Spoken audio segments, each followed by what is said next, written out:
واقعہ کربلا تاریخ کا دردناک واقعہ ہے۔ یہ اقتدار کی جنگ نہیں تھی، اقدار کی جنگ تھی۔ دو شخصیتوں کی لڑائی نہیں تھی، دو نظریات کا ٹکراؤ تھا۔ یہ حق اور باطل کا معرکہ تھا۔ یزید ظلم کا استعارہ ہے، حسین ابن علی امن کی علامت ہے۔ یزید جبر کا پتلا ہے، حسین صبر کا پیکر ہے۔ یزید اپنی بدطینت فطرت اور اپنی طبع ناہموار کے باعث دنیا پر ذلت و رسوائی، ظلم، جبر، جور و زیادتی کی علامت بن کے ابھرا، اور حسین ابن علی رضی اللہ تعالی عنہ حق و صداقت کا نشان بن کے ابھرا۔ کربلا کے تپتے ہوئے ریگزار میں حسینی اور یزیدی دو کردار سامنے آتے ہیں۔ اقبال نے کہا تھا، موسیٰ و فرعون و شبیر و یزید، این دو قوت از حیات آید پدید، زندہ حق از قوت شبیری است، باطل آخر داغ حسرت میری است، سرخ رو عشق غیور از خون او، شوخی ای مصرع از مضمون او، تا قیامت قطع استبداد کر، موج خون او چمن ایجاد کر۔ یزید بہدل کی بیٹی محسون کا ناپاک بیٹا تھا، اور حسین محمد عربی کی بیٹی فاطمہ کا شہزادہ تھا۔ یزید دمشق کے اطراف میں سرجون اور جریر اختل جیسے اوباشوں کے جھرمٹ میں پل کے جوان ہوا۔ حسین کے گھر کا دروازہ مسجد نبوی کے اندر کھلتا تھا۔ یزید نشے میں دھت ہو کر کے نمازیں چھوڑ دیتا تھا۔ حسین کی کربلا کے اندر بھی نماز تہجد قضا نہیں ہوئی۔ یزید ظلم کا دوسرا نام ہے، حسین امن کی علامت ہے۔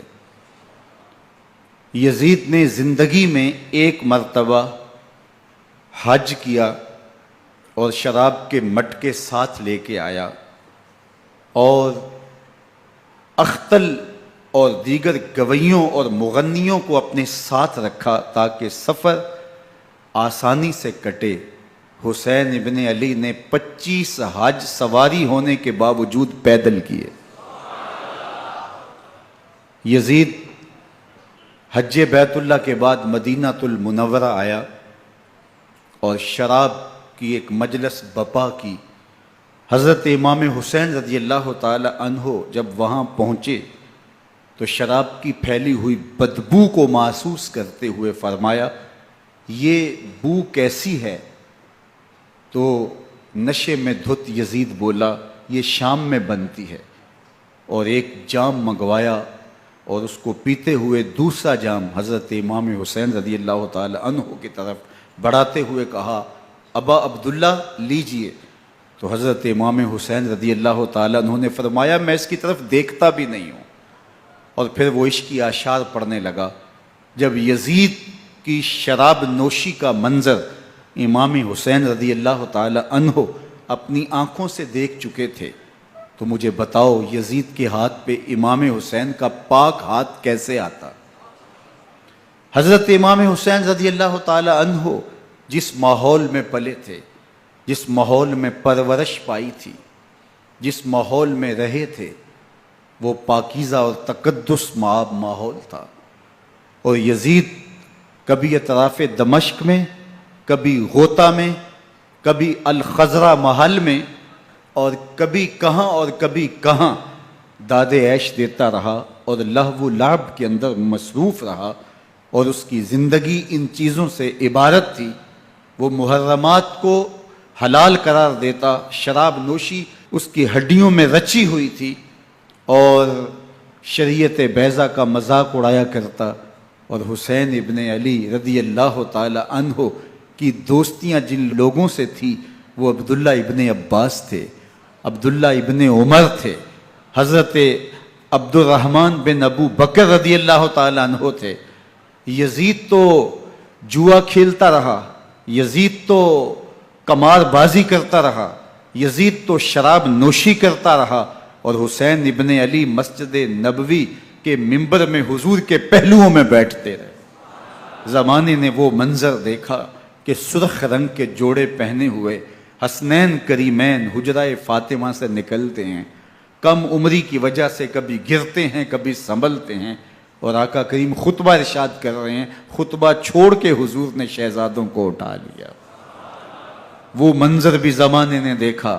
حضرت عبداللہ بن شداد کہتے ہیں کہ حضور سجدے میں تھے اور سجدہ اتنا طویل ہو گیا، ہمیں لگا یا تو وحی کا نزول ہو رہا ہے یا پھر اللہ کا حکم آ گیا اور اللہ کے محبوب کی روح قبض کر لی گئی۔ لیکن میں نے جب نظریں اٹھا کے ننکیوں سے دیکھا تو کیا منظر تھا کہ حسین ابن علی حضور کی پشت پہ بیٹھے ہوئے اور میرے آقا سجدے کو طول دے رہے ہیں۔ اللہ اکبر! حسین کے لیے پیغمبر کے سجدوں کو طول دیا جا رہا ہے۔ حسین ابن علی کبھی ممبر پہ حضور کی اطراف میں بیٹھتے ہیں، وہ منظر بھی دنیا نے دیکھا کہ حضور کے مبارک کندھوں پر حسین ابن علی بیٹھے ہیں اور حضور کی زلفوں کو پکڑا ہوا ہے۔ تو حضرت عمر رضی اللہ تعالیٰ عنہ دیکھ کے کہتے ہیں واہ واہ کیسی سواری میسر آئی حسین ابن علی کو۔ تو میرے آقا مسکرا کے کہتے ہیں عمر سواری دیکھتے ہو سوار بھی تو دیکھو۔ اللہ اکبر! حضرت اسامہ بن زید بن حارثہ رضی اللہ تعالیٰ عنہ فرماتے ہیں رات کا ایک پہر گزر گیا اور مجھے حضور سے کوئی کام تھا، میں آقا کریم کی خدمت میں حاضر ہوا، در دولت پہ دستک دی، حضور تشریف لائے تو چادر اوڑی تھی، بکل کی ہوئی تھی میرے حضور نے، تو میں نے اپنی حاجت کہی تو حضور نے میری حاجت پوری کر دی۔ لیکن ایک منظر میں نے دیکھا کہ حضور نے جو چادر کی بکل فرمائی تھی اس کے اطراف میں پہلوؤں میں ابھار تھے جس طرح اندر کوئی ہو۔ مجھ سے نہ رہا گیا، میں نے پوچھ لیا، میں نے کہا بندہ نواز چادر کے اندر کیا ہے؟ فَكَشَفَهُ، تو حضور نے چادر کو کھول دیا۔ فَإِذَا الْحَسَنُ وَالْحُسَيْنُ عَلَىٰ وَرِكَيْهِ، تو کہتے ہیں میں نے اپنی آنکھوں سے دیکھا ایک پہلو سے امام حسین لپٹے ہوئے تھے، ایک پہلو سے امام حسن لپٹے ہوئے تھے۔ فرمایا یہ میرے بیٹے ہیں، یہ میری بیٹی کے بیٹے ہیں، اے اللہ میں ان سے پیار کرتا ہوں، تو بھی ان سے پیار کر، جو ان سے پیار کرے اس سے بھی پیار کر۔ ان کی محبت کا درس دیا، ان کے پیار کا سبق پڑھایا، کہا ان سے پیار کرنے والا میرے سے پیار کرنے والا ہے، ان سے بغض رکھنے والا میرے سے بغض رکھنے والا ہے۔ ان کی تکلیف حضور کو بے چین کر دیتی تھی۔ حضرت سیدہ فاطمہ الزہرا رضی اللہ تعالی عنہ کے گھر کے قریب سے گزرے تو حضرت امام حسین کے رونے کی آواز آ رہی تھی، تو آقا کریم علیہ السلام نے فرمایا کہ فاطمہ حسین کو چپ کرواؤ، الا تعلمی ان بقاءہ یوزینی، تو جانتی نہیں حسین کا رونا مجھے دکھ دیتا ہے۔ حسین ابن علی کو حضور رونے نہیں دیتے تھے، ان کو دکھی نہیں ہونے دیتے تھے، کیونکہ رسول اللہ صلی اللہ علیہ وسلم جانتے تھے کہ یہ کتنے دکھ سہے گا، کتنی تکلیفوں سے گزرے گا اور کتنے مصائب سہے گا۔ زمانے نے وہ گھڑیاں بھی دیکھیں کہ حضرت حذیفہ بن یمان رضی اللہ تعالیٰ عنہ فرماتے ہیں کہ میں حضور کی خدمت میں نماز مغرب کی ادائیگی کے لیے حاضر ہوا، اور میں نے یہ اجازت خاص طور پہ اپنی ماں سے اس شرط پہ لی تھی کہ امی آپ مجھے اجازت دیں، میں حضور کی خدمت میں حاضر ہوتا ہوں، مغرب کی نماز بھی ادا کروں گا اور پھر حضور سے عرض کروں گا حضور میرے لیے اور میری ماں کے لیے بخشش کی دعا کر دیجئے۔ ماں نے اس شرط پہ اجازت دے دی اور میں حضور کی خدمت میں آ گیا، نماز مغرب ادا کی، سلام پھرا تو میرے دل میں آرزو تھی میں حضور سے عرض کروں حضور میرے لیے اور میری ماں کے لیے مغفرت کی بخشش کی دعا کر دیں، لیکن حضور عبادات میں ذکر میں نوافل میں ایسے مشغول ہوئے کہ میں آرزو رکھنے کے باوجود بھی عرض نہ کر سکا۔ خیر نماز عشاء کا وقت ہوا، اذان پکاری گئی، حضور مصلی پہ آئے، نماز پڑھی، سلام پھرا، تو میرے دل میں پھر خیال آیا کہ ماں سے ایک نماز کی چھٹی لی تھی، نمازیں بھی 2 ہو گئیں، ماں نے جاتے پوچھنا ہے حضور سے میرے لیے اور اپنے لیے مغفرت کی، بخشش کی دعا کروائی تھی، تو کیا جواب دوں گا؟ اور حضور اٹھے اور کاشانہ اقدس کی طرف چل دیے۔ اب میرے دل میں یہ خیال رہ کے آ رہا تھا کہ ماں کو کیا جواب دوں گا، میں تو حضور سے بخشش و مغفرت کی دعا کروا ہی نہیں سکا۔ جب حضور چل پڑے تو غیر ارادی طور پہ میں بھی حضور کے پیچھے چل پڑا۔ چلنے میں تھوڑی سی رفتار تیز ہو گئی، جس سے قدموں کی آہٹ پیدا ہوئی، تو جب آواز پیدا ہوئی تو حضور نے رخ پھیرے بغیر فرمایا من ھذا، میرے پیچھے پیچھے کون آ رہا ہے؟ پھر خود ہی کہا حذیفہ تو نہیں؟ تو میرا دل دھڑک رہا تھا، قلت نعم، میں نے کہا جی حضور میں حذیفہ ہوں۔ فرمایا ما حاجتک غفر اللہ لک ولامک، کیا کام ہے؟ اللہ تجھے بھی بخش دے، تیری ماں کو بھی بخش دے۔ اب جو کام تھا وہ جنبش لب سے پہلے ہی ہو گیا، یہاں تو لفظوں کا سہارا بھی نہیں لینا پڑتا، وہ بند لبوں کی بولیاں بھی سنتے ہیں۔ اقبال بولا ہے فروغت صبح آثار و دہور، چشم تو بی نندائے ما فی الصدور، تیری نظر تو سینوں کے چھپے راز بھی دیکھتی۔ تو کہا ما حاجتوں کا غفر اللہ لک ولامک، اللہ تجھے بخش دے، تیری ماں کی بھی مغفرت کر دے، کیا کام ہے؟ اب جو کام تھا وہ تو ہو گیا۔ تو میرے حضور نے ارشاد فرمایا حذیفہ سنو، ابھی ایک فرشتہ آیا ہے جو اس سے قبل دھرتی پر پہلے کبھی نہیں آیا، آج پہلی مرتبہ اللہ سے اجازت لے کے 2 کام کرنے آیا ہے۔ ایک تو مجھے سلام کرنے آیا ہے، اور دوسرا خوشخبری دینے آیا ہے کہ آپ کی بیٹی فاطمہ جنتی عورتوں کی سردار ہے، اور حسن اور حسین جنتی جوانوں کے سردار۔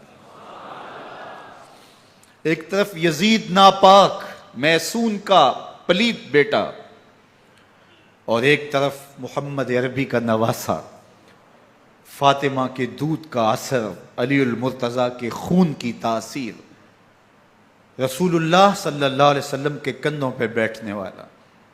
ایک دن حضور نے امام حسین رضی اللہ تعالیٰ عنہ کے ہاتھ پکڑ لیے اور ان کے پاؤں اپنے پاؤں پہ رکھے، اور پھر فرمایا بیٹے آگے بڑھو، اور ان کے پاؤں حضور کی پنڈلیوں پہ آئے۔ پھر کہا بیٹے اور آگے بڑھو، حتیٰ کہ ان کے پاؤں حضور کی رانوں پہ آئے۔ پھر فرمایا بیٹا اور آگے بڑھو، تو ان کے پاؤں حضور کے مبارک بطن اقدس پہ آئے۔ پھر بازوؤں کو کھینچ کے اپنے قریب کیا اور حسین ابن علی کے منہ میں اپنی زبان رکھ دی، اور وہ اس طرح چوس رہے تھے جس طرح کھجور چوسی جاتی ہے۔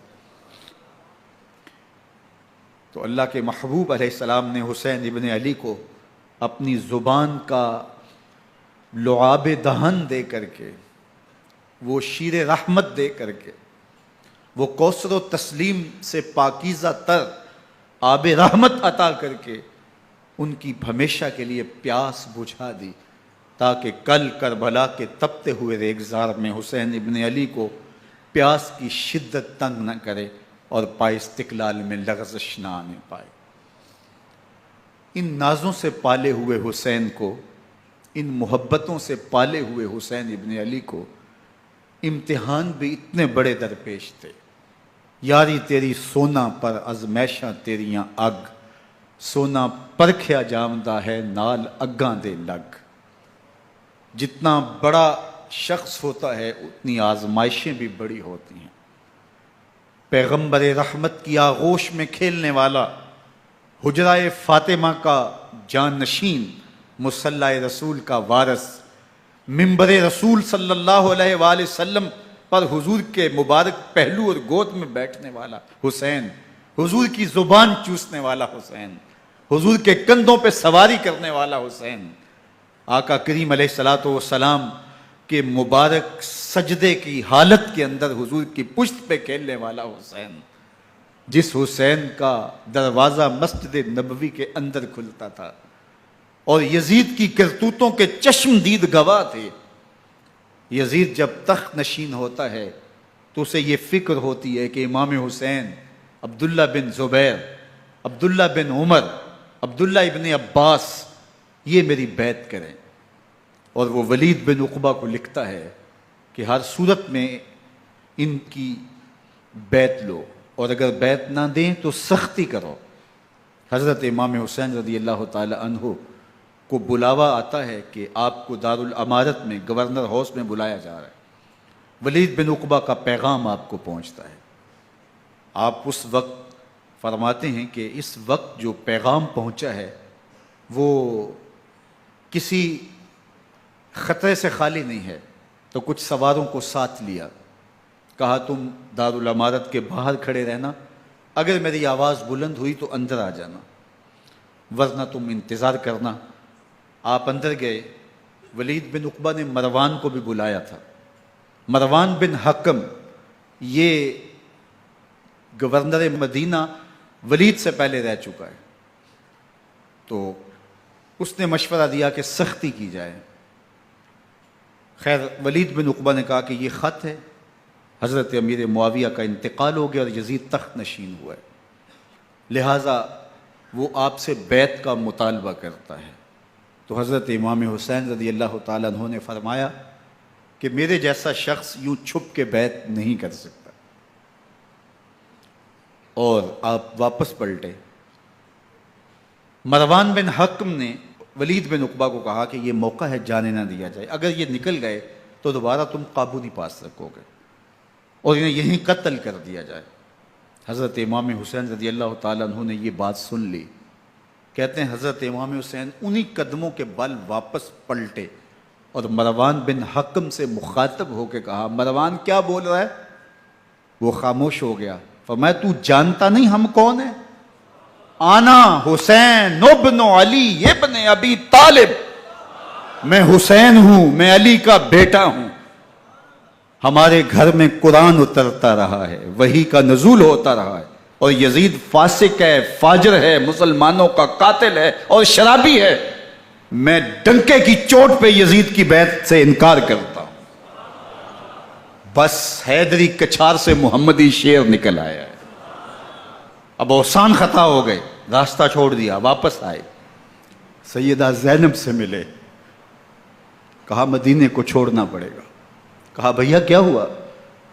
کہا یزید بیعت لینے پہ مصر ہے اور میں کسی صورت بھی بیعت نہیں کروں گا۔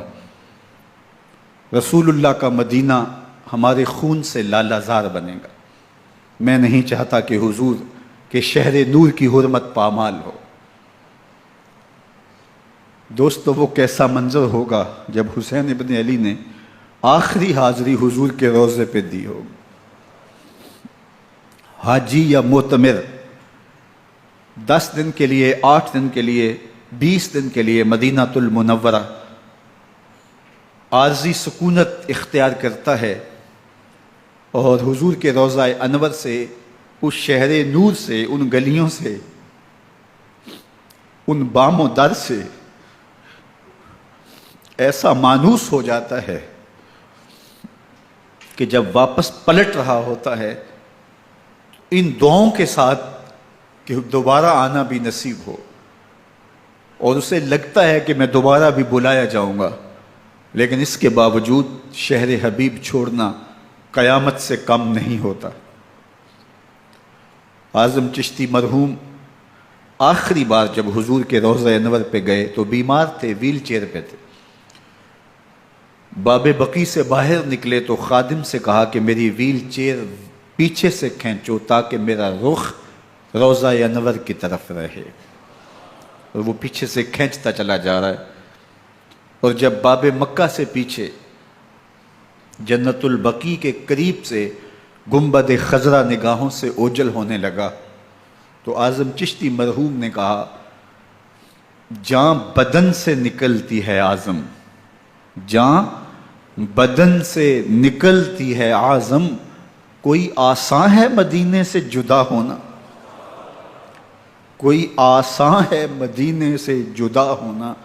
یہ اس شخص کی کہانی ہے جو 10 دن، 5 دن، مہینہ، 2 ماہ وہاں رہتا ہے، اور پھر اس شہر کو چھوڑ کے آنا اس کے لیے آسان نہیں ہوتا۔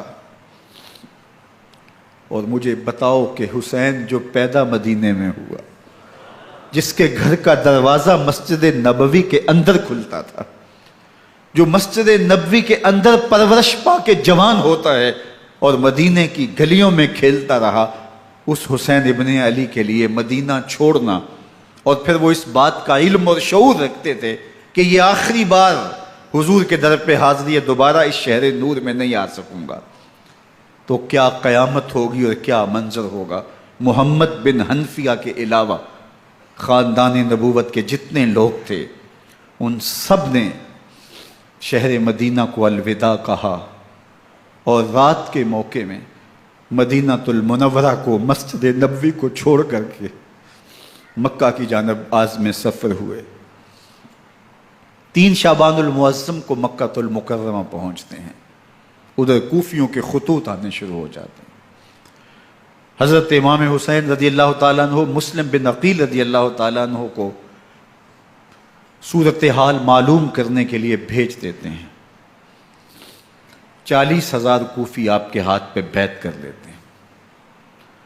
ادھر 25 پیدل حج کرنے والے حضرت امام حسین 8 ذی الحج کو احرام باندھتے ہیں، لیکن آپ کو پتہ چلتا ہے کہ حاجیوں کے روپ میں قاتل چھپا دیے گئے، تو آپ اس احرام کو حج کی بجائے عمرے میں بدلتے ہیں اور کوفے کی جانب عازم سفر ہوتے ہیں۔ کائنات والو، ذرا سینے پہ ہاتھ رکھ کے دیکھو کہ یہ کتنا مشکل مرحلہ تھا۔ اس دین کی آبرو کو بچانے کے لیے حضرت امام حسین رضی اللہ تعالیٰ عنہ نے کتنا بڑا قدم اٹھایا۔ آپ کے بہی خواہ، دوست، احباب عبداللہ بن عمر یہ سارے روکتے ہیں، عبداللہ بن عباس کہتے ہیں حضرت نہ جائیے، الکوفی لا یوفی، کوفی کبھی وفا نہیں کرتے، آپ کے والد کو وہاں شہید کیا گیا، لیکن آپ ایک فرض کو نبھانے جا رہے ہیں۔ میرے غم گسارو میرے مہربانوں، نہ روکو مجھ کو جانے دو، مجھے نانے کے دی کی ڈوبتی کشتی بچانے دو، میں جاتا ہوں کہ دنیا پر وفا کا نام رہ جائے، میں رہوں نہ رہوں پر عظمت اسلام رہ جائے۔ میں نہیں جاتا تو نبی کے گھر کی آن جاتی ہے، میں نہیں جاتا تو نبی کے گھر کی آن جاتی ہے، تمہارا دین جاتا ہے میری غیرت ایمان جاتی ہے۔ حضرت امام حسین یہاں سے چلتے ہیں، ابھی راستے میں ہی پہنچتے ہیں کہ یہ خبر آتی ہے کہ کوفے والوں نے بے وفائی کر دی، حضرت مسلم بن عقیل رضی اللہ تعالیٰ عنہ کو شہید کر دیا گیا، نعمان بن بشیر معزول کر دیے گئے، ابن مرجانہ ابن زیاد وہاں متعین کر دیا گیا جو سخت گیر شخص تھا، اور اس نے لوگوں کو ڈرایا دھمکایا اور کوفے کے لوگوں کے دل بدل گئے اور وہ بیتیں توڑنے لگے۔ وہ منظر مسجد کوفہ کا کتنا دلگداز تھا، جب امام نماز کے لیے کھڑے ہوئے تو 40,000 لوگ آپ کے پیچھے تھا، جب سلام پھیرا اور امام نے دیکھا کہ پیچھے لوگ نہیں ہیں، پھر لوگوں نے اپنے دروازے بھی بند کر لیے۔ رات کی تنہائیاں ہیں اور حضرت مسلم بن عقیل کو کوئی پناہ دینے والا نہیں ہے، لوگوں نے دروازے بند کر لیے کہ کہیں ہمارے گھر میں نہ آ جائیں اور ہم مشقت اور حکومتی تشدد کا شکار نہ ہوں۔ کتنا دردناک لمحہ ہے حضرت مسلم بن عقیل رضی اللہ تعالیٰ عنہ پہ، اور پھر حضرت مسلم بن عقیل بے دردی سے شہید کر دیے جاتے ہیں۔ آپ ابھی راستے میں ہیں، یہ ساری کہانی پہنچتی ہے کہ حضرت مسلم شہید کر دیے گئے اور بے دردی سے شہید کر دیے گئے۔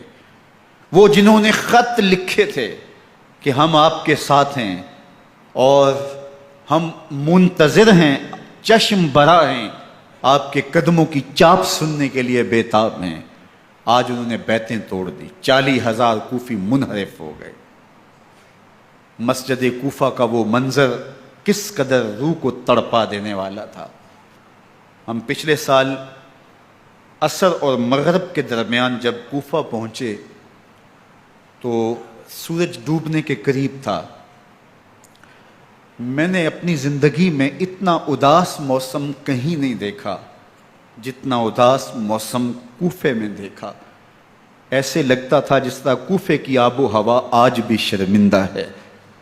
جو مسلم بن عقیل اور خاندان نبوت کے ساتھ اہل کوفہ نے کیا، حضرت امام حسین رضی اللہ تعالیٰ عنہ کو ان کے بہی خواہوں نے، اعزاء نے، اقربا نے، دوستوں نے، آوان و انصار نے، ساتھیوں نے کہا کہ حضرت حالات یکسر تبدیل ہو گئے، اب ہمیں مراجعت کر جانی چاہیے، واپس پلٹ جانا چاہیے۔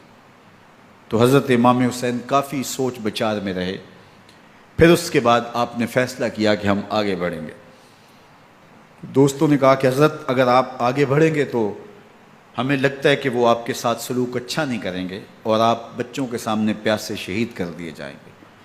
تو حضرت امام حسین رضی اللہ تعالیٰ عنہ نے وہاں ایک خطبہ ارشاد فرمایا کہ لوگوں تم جو مجھے بتا رہے ہو مجھے اچھی طرح معلوم ہے، جو تم مجھے منظر پیش کر رہے ہو وہ میری نگاہوں میں ہے، اور جو کچھ ہونے والا ہے چشم تصور وہ منظر دیکھ رہی ہے۔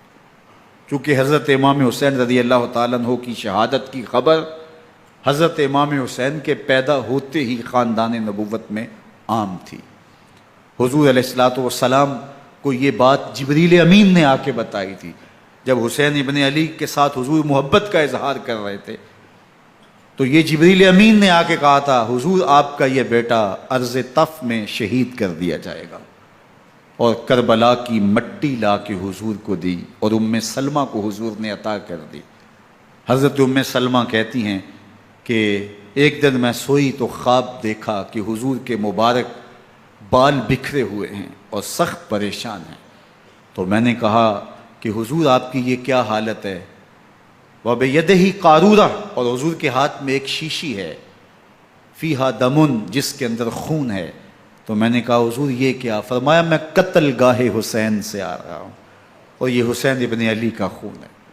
تو کہا 10 محرم کا دن تھا، دوپہر کا یہ منظر تھا، میں کیلولہ کر کے اٹھی، جب میں نے دیکھا تو وہ شیشی جس میں کربلا کی مٹی رکھی تھی وہ خون بن چکی تھی۔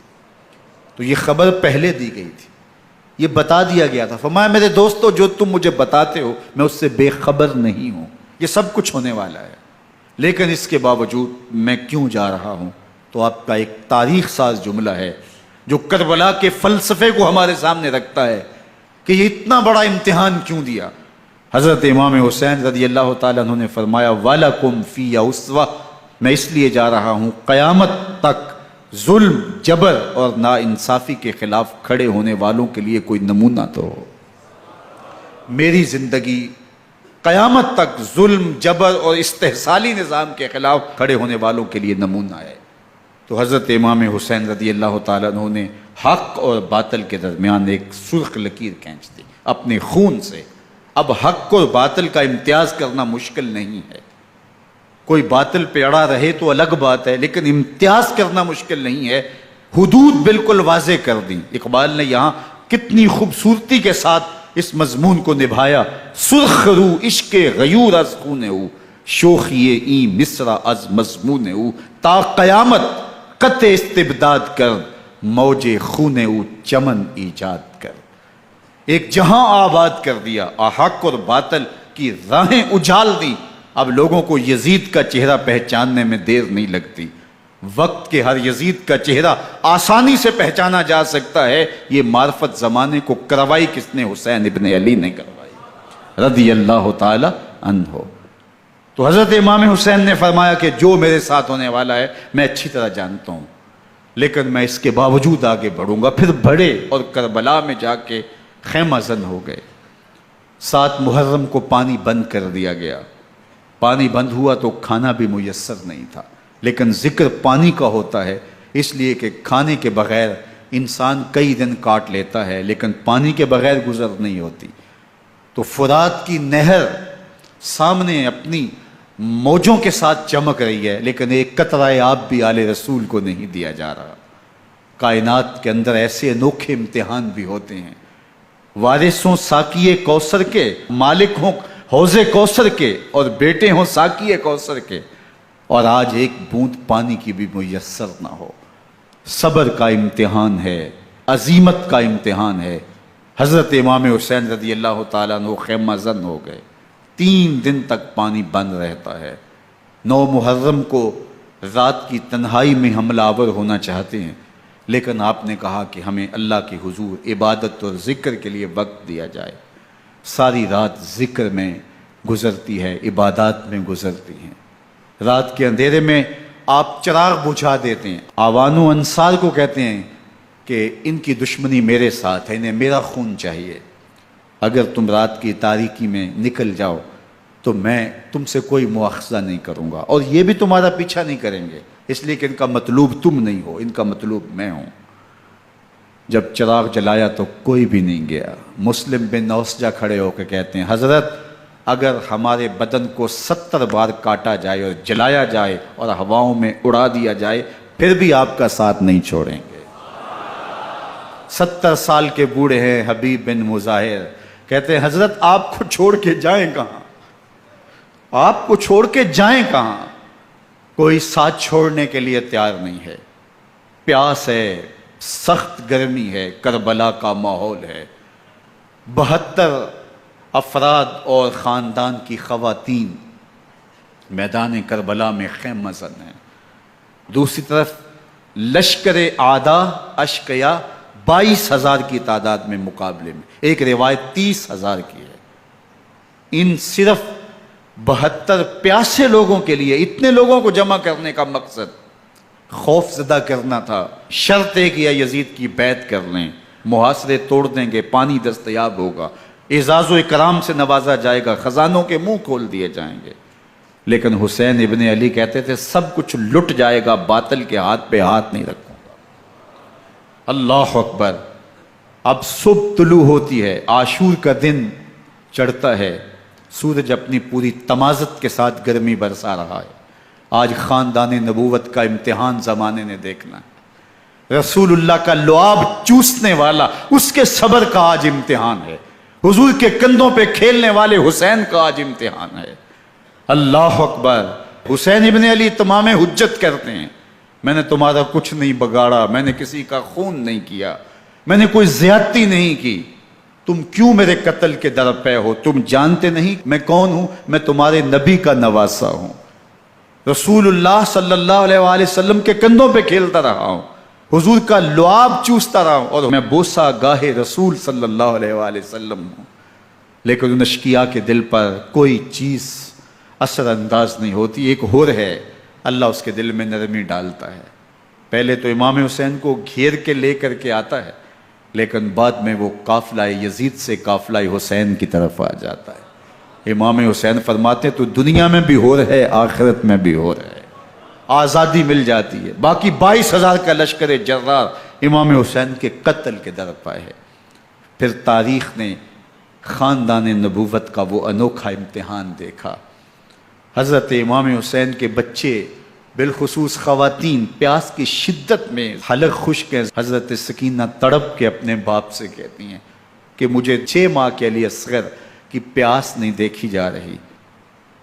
بچے کو ہاتھوں پہ اٹھاتے ہیں اور نہر فرات کے کنارے پہنچ کے فرماتے ہیں اشقیاء سے مخاطب ہو کے تمہارا معاملہ میرے ساتھ ہے، اس 6 ماہ کے بچے نے تمہارا کچھ نہیں بگاڑا، اور چلو بھر کے اس کا حلق سیراب کرنا چاہتے ہیں۔ ایک 2 شاخہ تیر آتا ہے جو حضرت علی اصغر کے گلے کو چیر دیتا ہے۔ راوی لکھتے ہیں کہ وہ عام تیر نہیں تھا، جانوروں کو شکار کرنے کے لیے جو بڑے تیر ہوتے ہیں وہ 2 شاخہ تیر تھا۔ وہ گردن کو کاٹ دیتا ہے، خون بہنے لگتا ہے، گردن لٹک جاتی ہے۔ حضرت امام حسین وہ بہتا ہوا خون اپنے چلو میں لیتے ہیں اور آسمان کی طرف اچھال کے کہتے ہیں مالک حسین کی یہ قربانی بھی قبول فرما۔ یہ تماشا لب بام نہیں ہے، بچہ بیمار ہو ڈاکٹر جواب دے دیں، ماں باپ کے ہاتھ پھول جاتے ہیں، زندگی کی سانسیں ابھی چل رہی ہوتی ہیں، لیکن ڈاکٹر کہے کہ یہ میرے بس کا روگ نہیں ہے، کہیں اور لے جاؤ، تو زندگی کا لف و نشر غیر مرتب ہو جاتا ہے۔ میں سلام پیش نہ کروں حسین ابن علی کو، 6 ماہ کا علی اصغر ہاتھوں میں دم توڑتا ہے، گردن لٹک جاتی ہے، خون بہہ رہا ہے، اب خیموں کی طرف بڑھ رہے ہیں، لیکن زبان پہ شکایت نہیں ہے، کہتے ہیں مالک حسین کی یہ قربانی قبول کر لے۔ اب خیموں کی طرف آنا، شہر بانوں ام رباب سیدہ زینب حضرت سکینہ سلام اللہ علیہا کا سامنا کوئی آسان کام نہیں تھا، لیکن حسین ابن علی آتے ہیں، شہزادے کو یہاں خیموں کے قریب رکھ کے کہتے ہیں کہ یہ حوض کوثر سے سیراب ہو گیا ہے۔ اللہ اکبر، کوہرام مچ جاتا ہے خیموں کے اندر، کیا منظر ہوگا اور ان کو کن الفاظ کے پیرائے میں ڈھال کر کے ان کیفیات کو بیان کیا جا سکتا ہے جو اہل بیت کے خیموں کے اندر علی اصغر کی شہادت کے بعد کا منظر رقم ہو رہا ہوگا۔ اللہ اکبر، ادھر عشقیہ آوازیں دے رہے ہیں، مبارزت کے لیے پکار رہے ہیں۔ زمانے نے پھر وہ منظر بھی دیکھا کہ جوان بیٹے کو 18 سال کی کمائی حضرت امام حسین میدان عمل میں بھیج رہے ہیں۔